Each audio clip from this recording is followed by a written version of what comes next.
Udah. Bismillahirrahmanirrahim. Assalamualaikum warahmatullahi wabarakatuh. Assalamualaikum warahmatullahi wabarakatuh. Yang mulia Buya Yahya beserta pengasuh Pondok Pesantren Al-Bajah dan semua yang hadir di sini, mudah-mudahan diberikan keselamatan, kesehatan, dan murah rezeki serta panjang umur. Amin ya rabbal alamin. Mohon izin Buya mau bertanya. Sejatinya barangkali kita dalam membaca ayat suci Al-Quran memaknai dan mengerti apa artinya, tapi barangkali masih banyak termasuk saya dalam membaca Al-Quran ini hanya sebatas membaca dengan pedoman satu huruf dalam Al-Quran mendapat pahala 10 kali lipat. Itu yang menjadi pedoman.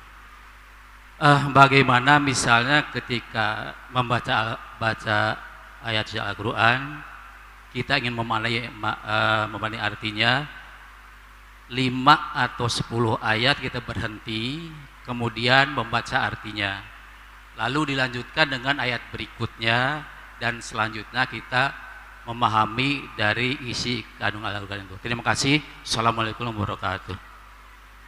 Waalaikumsalam warahmatullahi wabarakatuh. Keistimewaan Al-Quran adalah jika Anda membacanya, biarpun Anda tidak faham, Anda mendapatkan pahala. Tapi kalau omongan orang Anda baca nggak paham, nggak ada hikmah, nggak ada faedah, nggak ada pahala. Al-Quran, biarpun Anda tidak faham, Anda membacanya mendapatkan pahala. Termasuk Anda akan mendapatkan pemahaman yang unik. Biarpun bukan faham ayatnya, akan tapi difahamkan hati Anda. Sehingga orang kalau baca Al-Quran serius, biarpun dia tidak faham maknanya, tiba-tiba hatinya faham, keimanan, kuat, tahajud rajin dan sebagainya. Itu adalah pemahaman yang Allah berikan langsung ke hatinya. Karena membaca Al-Quran, diberi ketenangan di dalam batinnya.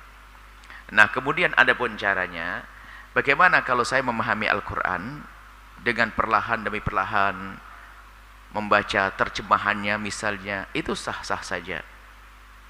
Tapi intinya membaca Al-Qur'annya itu. Membaca Al-Qur'an kemudian merenung. Dan harus diketahui bahwa yang diperintahkan itu merenungi isi-isi Al-Qur'an. Akan tapi untuk memahami Al-Qur'an juga perlu perangkat. Kita hanya sekedar memahami lafaz-lafaznya secara global. Akan tapi makna detailnya itu para ulama. Jadi kalau Anda ingin membaca Al-Qur'an kemudian Anda sedikit ingin tahu tentang maknanya, yang Anda bisa fahami Anda fahami. Yang tidak, Anda jangan memaksakan diri untuk faham. Karena ada sebagian pembahasan, penafsiran harus ulama yang menafsiri. Lalu bagaimana yang harus kita lakukan? Di samping Anda, kalau Anda serius ingin memahami Al-Quran, boleh Anda mencoba membaca terjemahan. Akan tapi yang utama bukan di situ. Tanda ketulusan Anda dalam kerinduan membaca Al-Quran, memahami Al-Quran, Anda akan belajar sama orang yang mengerti tentang tafsir Al-Quran. Kalau Anda hanya mengandalkan Anda, kembali lagi, yang ngerti bahasa Arab pun bisa salah faham kok. Karena kurang luasnya pemahamannya. Tapi tetap diizinkan seperti itu, dan itu lebih khusyuk. Ada memang yang ayatnya itu ayat yang nggak mengandung makna yang ganda, nggak mengandung makna yang bakal berbeda pendapat antara orang dengan orang. Contohnya, Qul huwallahu ahad. Anda bisa membaca, katakan wahai Muhammad, Tuhan itu adalah Maha Tunggal. Semuanya faham. Kan begitu? Atau perintah berbuat baik, kebaikan dibalas dengan kebaikan. Ada beberapa makna yang begitu mudah untuk kita fahami. Tapi ada di dalam ayat-ayat Al-Quran yang di dalam memahaminya perlu perangkat penjelasan dari hadis Nabi SAW. Kemudian juga pemahaman para sahabat Nabi seperti apa. Itulah namanya menafsiri Al-Quran. Jadi boleh seperti Anda lakukan, Anda mencoba memahami Al-Quran dengan 5 ayat, kemudian Anda baca terjemahannya perlahan, itu sah. Dan itu bentuk tadabbur. Kalau Anda serius, Allah akan berikan pemahaman kepada Anda. Kemudian pertanyaan dalam mana lebih bagus? Saya baca ayat banyak sambil merenung. Tentunya merenung lebih berbobot. Yang penting bukan banyaknya bacaannya, tapi durasi Anda dengan Allah itu seberapa banyak. Contoh begini, saya membaca, termasuk sholat ibadah yang lainnya. Ada orang bertanya, saya baca Al-Quran 1 jam, tapi dapat 10 lembar. Mana lebih bagus dengan 1 jam tapi kita mendapatkan 5 lembar. Loh, kenapa kok 5 lembar? Karena sama saya sambil merenungi. Tentu yang 5 lembar sambil Anda merenung jauh lebih bagus. Yang penting durasinya. Sekarang yang nggak bener permainnya 1 jam 10 lembar dengan setengah jam 10 lembar lebih bagus mana? Ya kan? 1 jam 10 lembar, ya. 1 jam 10 lembar dengan setengah jam 10 lembar. Gini. 1 jam 10 lembar, kan begitu ya? 1 jamnya juga 10 lembar. Dia melakukan membaca 1 jam dapat 10 lembar. Sudah baca Al-Quran, ini kebaikan baca Al-Quran.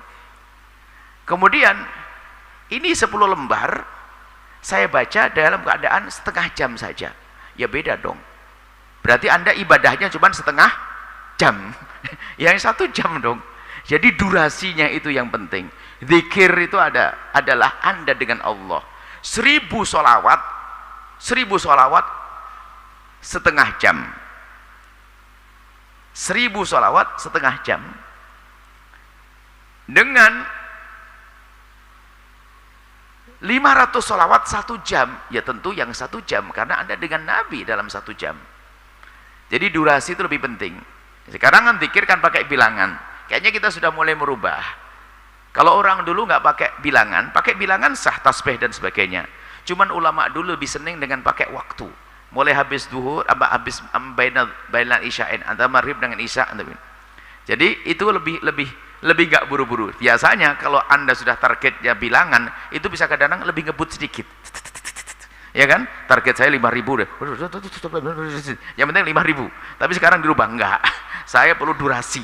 2 jam setiap hari saya sholawatan. 1 jam saya sholawatan. Sholawatnya Anda nikmati. Allahumma sholli ala Sayyidina Muhammad yang tawaf di sana. Saya pengen tawaf. Allahumma sholli ala Muhammad yang dilempari di sana. Allahumma sholli ala Muhammad yang perang Uhud. Pelan-pelan. Tapi durasinya panjang. Jadi waktu yang Anda perlu pentingkan, ya.